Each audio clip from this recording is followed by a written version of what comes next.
Chapter 15. The Time Traveler's Return. So I came back. For a long time I must have been insensible upon the machine. The blinking succession of days and the nights was resumed. The sun got golden again, the sky blue. I breathed with greater freedom. The fluctuating contours of the land ebbed and flowed. The hands spun backwards upon the dials. At last I saw again the dim shadows of houses, the evidences of decadent humanity. These too changed and passed, and others came. Presently, when the million dial was at 0, I slackened speed. I began to recognize our own pretty and familiar architecture.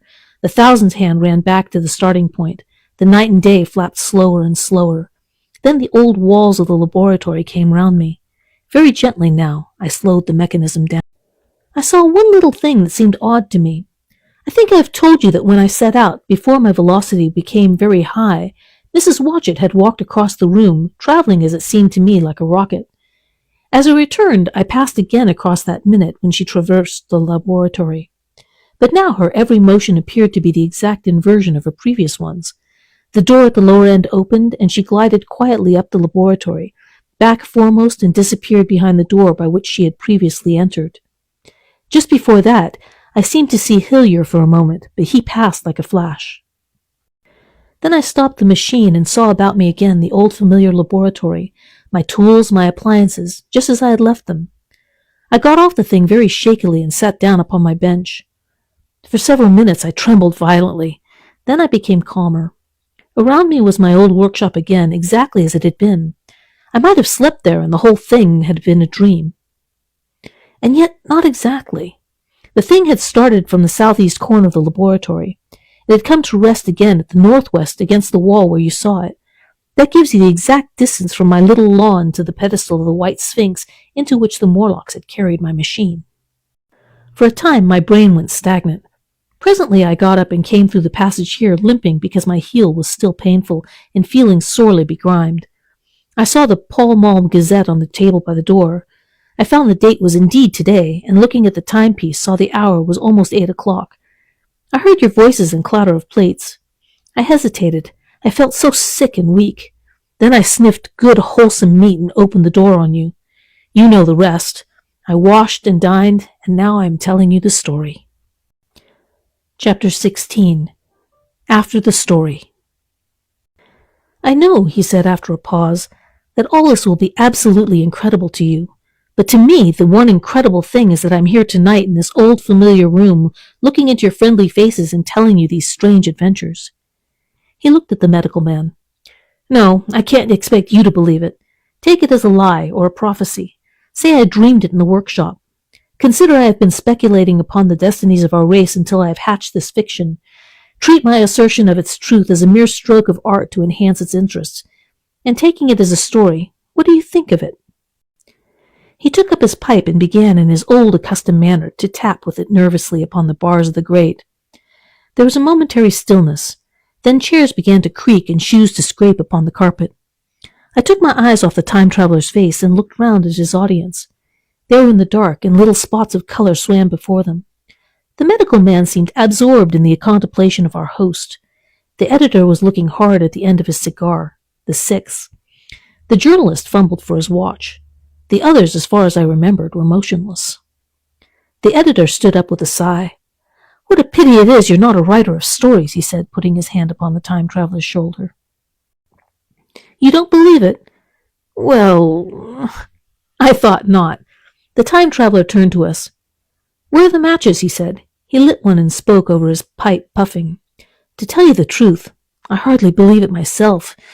And yet... His eye fell with a mute inquiry upon the withered white flowers upon the little table. Then he turned over the hand holding his pipe, and I saw he was looking at some half-healed scars on his knuckles. The medical man rose, came to the lamp, and examined the flowers. The gymnasium's odd, he said. The psychologist leaned forward to see, holding out his hand for a specimen. I'm hanged if it isn't 1:45, said the journalist. How shall we get home? Plenty of cabs at the station, said the psychologist. It's a curious thing, said the medical man, but I certainly don't know what the natural order of those flowers. May I have them? The time traveler hesitated. Then suddenly, Certainly not. Where did you really get them? Said the medical man. The time traveler put his hand to his head. He spoke like one who was trying to keep a hold of an idea that eluded him. They were put into my pocket by Weena when I traveled into time. He stared round the room. I'm damned if it isn't all going. This room and you and the atmosphere of every day is too much for my memory. Did I ever make a time machine or a model of a time machine? Or is it all only a dream? They say life is a dream, a precious poor dream at times. But I can't stand another that won't fit. It's madness. And where did the dream come from? I must look at the machine, if there is one. He caught up the lamp swiftly and carried it, flaring red through the door into the corridor. We followed him. There in the flickering light of the lamp was the machine, sure enough, squat, ugly, and askew, a thing of brass, ebony, ivory, and the translucent glimmering of quartz. Solid to the touch, for I put out my hand and felt the rail of it, and with brown spots and smears upon the ivory, and bits of grass and moss upon the lower parts, and one rail bent awry. The time traveler put the lamp down on the bench and ran his hand along the damaged rail. It's all right now, he said. The story I told you was true. I'm sorry to have brought you out here in the cold. He took up the lamp, and in absolute silence we returned to the smoking room. He came into the hall with us and helped the editor on with his coat. The medical man looked into his face, and with a certain hesitation told him he was suffering from overwork, at which he laughed hugely. I remember him standing in the open doorway, bawling good night. I shared a cab with the editor. He thought the tale a gaudy lie. For my own part, I was unable to come to a conclusion. The story was so fantastic and incredible, the telling so credible and sober. I lay awake most of the night thinking about it. I determined to go the next day to see the time traveler again. I was told he was in the laboratory, and being on easy terms with the house, I went up to him. The laboratory, however, was empty. I stared for a minute at the time machine and put out my hand and touched the lever. At that, the squat, substantial-looking mass swayed like a bough shaken by the wind. Its instability startled me extremely, and I had a queer reminiscence of the childish days when I was used to forbidden metal. I came back through the corridor. The time traveler met me in the smoking room. He was coming from the house. He had a small camera under one arm and a knapsack under the other. He laughed when he saw me and gave me an elbow to shake. I'm frightfully busy, said he, with that thing in there. But is it not some hoax? I said. Do you really travel through time? Really and truly I do. And he looked frankly into my eyes. He hesitated. His eye wandered about the room. I only want half an hour, he said. I know why you came, and it's awfully good of you. There's some magazines here. If you'll stop to lunch, I'll prove you this time traveling up to the hilt, specimens and all. If you'll forgive my leaving you now? I consented, hardly comprehended then the full import of his words, and he nodded and went on down the corridor. I heard the door of the laboratory slam, seated myself in a chair, and took up a daily paper. What was he going to do before lunchtime? Then suddenly I was reminded by an advertisement that I had promised to meet Richardson, the publisher, at 2. I looked at my watch and saw that I could barely save that engagement. I got up and went down the passage to tell the time traveler. As I took hold of the handle of the door, I heard an exclamation oddly truncated at the end, and a click and a thud. A gust of air whirled round me as I opened the door, and from within came the sound of broken glass falling on the floor. The time traveler was not there.